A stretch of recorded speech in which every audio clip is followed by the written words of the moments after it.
আসসালামু আলাইকুম। আজ আমি বানাতে যাচ্ছি মাছের মাথা মুগ ডালের রেসিপি। তো ফ্রেন্ড, আমি একটা মাছের মাথা নিয়ে নিয়েছি, তাতে নুন হলুদ মাখিয়ে নিয়েছি। কড়াই গরম করে ওর মধ্যে মাস্টার অয়েল দিয়ে মাছের মাথা দুটো ভালো করে ভেজে নিলাম।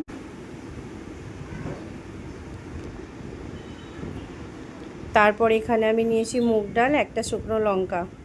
কড়াই গরম করে ওর মধ্যে একটু ডালটা গরম করে ভেজে নিলাম।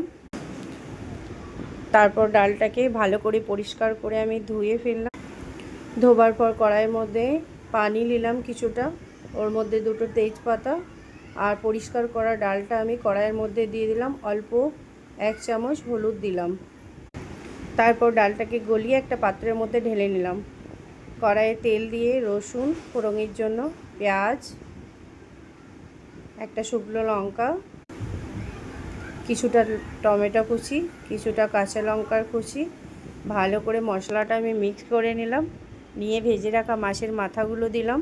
মাছের মাথাগুলো দিয়ে ভেঙে নেড়ে চেড়ে মশলার মধ্যে মিক্স করলাম ভালো করে।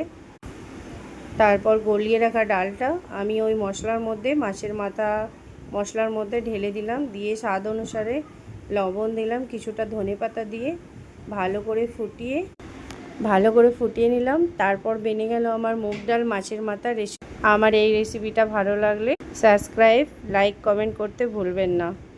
আল্লাহ হাফেজ।